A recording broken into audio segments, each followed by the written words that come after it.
இது நம்ம வாங்க மக்களையுடைய எபிசோடு 3. ஹாய், எல்லாருக்கும் ஒரு மிகப்பெரிய வணக்கம். இன்றைக்கான இந்த வீடியோ ஒரு மிகப்பெரிய ஒரு சூப்பரான வீடியோவாக இருக்க போகுது. சேலமை சேர்ந்த 25 பெண்ணுடைய முழு வாழ்க்கை கதையை இந்த வீடியோவில் பார்க்க போகிறோம். இந்த பெண் சாதாரண பெண் கிடையாது, ஒரு சாதனை பெண்ணாக இருந்திருக்கிறாங்க. என்னன்னா ஒரு பிரச்சனையும் இல்லை. 18 வயசுலேயே கல்யாணம் முடிச்சு கொடுத்துட்றாங்க வீட்டில். ஹஸ்பண்டுக்கு 23 வயசு. இந்த பொண்ணுக்கு 18 வயசாக இருக்கும்போது ஹஸ்பண்டுக்கு 23 வயசாக இருக்குது. அந்த ஹஸ்பண்ட் 23 வயசில் பைக் ஆக்சிடெண்ட்டில் இறந்து போயிடுறாங்க. இந்த சேலமை சேர்ந்த 23 வயசு பொண்ணு அந்த ஒரு நிலைமையிலையும் எப்படி இன்றைக்கி ஒரு பிஸ்னஸ் உமனாக இருக்கிறாங்க அப்படிங்கிறத பற்றி இந்த வீடியோவில் பார்க்கலாம். 27 வயசில் ஹஸ்பண்ட் இறந்து போயிடுறாங்க. இப்போ இந்த பொண்ணுக்கு 23 வயசு ஆகிட்டுருக்குது. ஸோ இவங்களுக்கு 2 குழந்தைகள் இருக்கிறாங்க. ஒரு பெண் குழந்தை, ஒரு ஆண் குழந்தை. பெண் குழந்தை தான் மூத்தது. அப்படின்னு இருக்கிற நிலமையில் ஹஸ்பண்டும் இறந்து போயிடுறாங்க. இந்த பிள்ளைங்களை படிக்க வைக்கணும், வீட்டு செலவுக்கு எல்லாமே இவங்க தான் பார்த்துக்கணும்.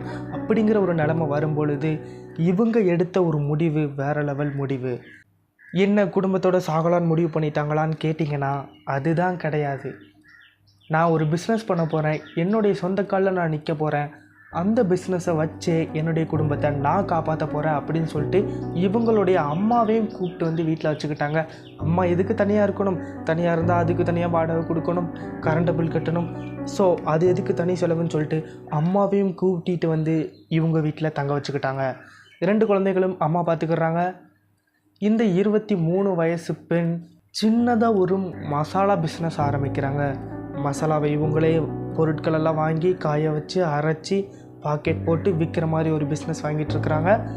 கிட்டத்தட்ட அங்கே உள்ள பெட்டி கடைகள் எல்லாத்துலேயுமே ஒரு மிகப்பெரிய பிராண்டை தான் மசாலா விற்பனை செஞ்சிட்ருக்குறாங்க. திடீர்னு இந்த பொண்ணு போய் நின்னோடனே, ஏம்மா இதெல்லாம் வாங்க முடியாதம்மா, கிளம்புமா அப்படின்னு சொல்லிட்டு அனுப்பி விட்டுறாங்க. எல்லா கடையிலையுமே இப்படி நடக்கான்னு கேட்டிங்கன்னா இல்லை.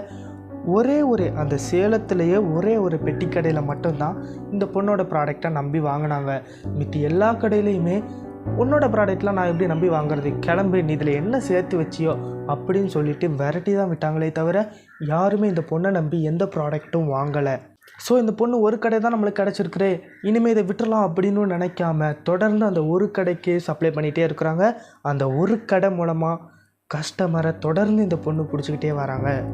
மிகப்பெரிய பிராண்ட் வச்சுருந்தாங்களா, அந்த பிராண்டில் உள்ள கடைகள்லாம் அந்த விலையை கூட்டிக்கிட்டே தான் போனாங்களே தவிர இந்த பொண்ணு அவங்க மசாலா பொடிக்கான விலையை கூட்டவே இல்லை. லாஸ்ட் வரைக்குமே ஒரே நியாயமான விலையில் விற்றுக்கிட்டே இருந்ததுனால அந்த பொட்டி கடையிலையும் தொடர்ந்து இந்த பொண்ணுத்தையே வாங்கிட்டு இருந்துருக்குறாங்க. பொட்டி கடையிலையுமே நல்லா வியாபாரம் பெருக ஆரம்பிச்சிடுச்சு.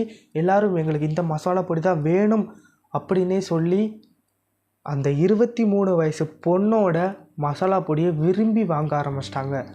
ஸோ இதை பார்த்த மற்ற கடைகளெல்லாம் எங்களுக்கு கொஞ்சம் ஆர்டர் கொடுங்க அப்படின்னு சொன்னதுனால இந்த பொண்ணு தனியால் இதெல்லாம் என்னால் பண்ண முடியாது அப்படிங்கிறதுனால கிட்டத்தட்ட 6-7 பெண்களை மட்டுமே, அதாவது வீட்டில் சும்மா இருக்கிறவங்க, வெளியே வேற எங்கேயும் வேலை பார்க்க தெரியாது, பெருசாக படிப்பறிவு இருக்காது, அந்த மாதிரி பெண்களை மட்டுமே வேலைக்கு கூப்பிட்றாங்க. கிட்டத்தட்ட ஏழைகளுக்கு உதவி பண்ணுற மாதிரி தான். ஏன்னா வேலை கொடுக்கறதுங்கிறது ஒரு மிகப்பெரிய மனசு வேணும். ஸோ ஒரு 7 பெண்களை வேலைக்கு வச்சு இன்றைக்கி சேலம் அப்படின்னு நீங்கள் போனீங்கனாலே இந்த பொண்ணுடைய மசாலா பொடி தான் கிட்டத்தட்ட அந்த கிராமம் ஃபுல்லாகவே ஃபேமஸாக இருக்குது அப்படின்னு சொல்லலாம். இன்றைக்கி கணவரை இழந்த அந்த ஒரு பெண் எந்த இடத்துலலாம் நீ போமான்னு அவமானப்பட்டாங்களோ அந்த இடத்துக்கெல்லாம் இப்போ காரில் போய் இறங்குறாங்க. மசாலா பொடியெல்லாம் கரெக்டாக வருதான்னு செக் பண்ணுறாங்க. ஒரு ஓனராக கெத்தாக இருக்கிறாங்க இந்த பொண்ணு. இப்போ இந்த பொண்ணுக்கு எத்தனை வயசு ஆகுதுன்னு நீங்கள் கேட்கலாம். இப்போ இந்த பொண்ணுக்கு 30 வயசு ஆகிடுச்சி. அதாவது 7 வருஷம் கஷ்டப்பட்டுருக்குறாங்க. அதோடைய பலனை தான் இன்றைக்கி அனுபவிச்சிட்ருக்குறாங்க.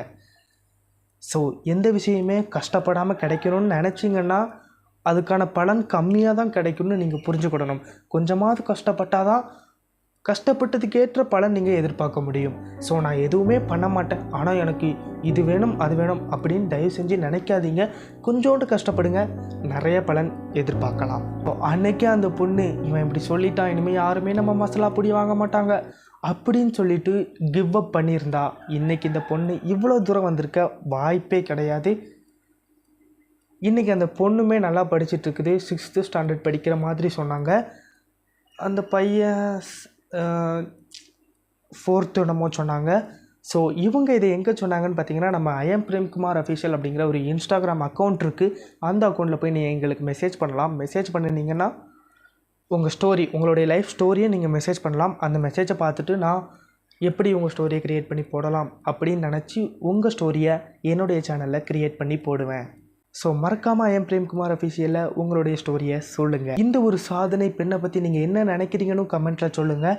இது மாதிரி உங்கள் வாழ்க்கையில் எதுவும் நடந்துச்சுனாலும் என்கிட்ட இன்ஸ்டாகிராமில் இல்லை அப்படின்னா நம்ம கமெண்ட் பாக்ஸில் கூட டைப் பண்ணி வைங்க. நான் பார்த்து கண்டிப்பாக உங்களுக்கான ஸ்டோரியை கொடுப்பேன். இந்த வீடியோ அவ்வளோதான். இது மாதிரி நிறைய வீடியோஸ் பார்க்கணும்னா நம்ம சேனலை சப்ஸ்கிரைப் பண்ணி வச்சுக்கோங்க. பாய்.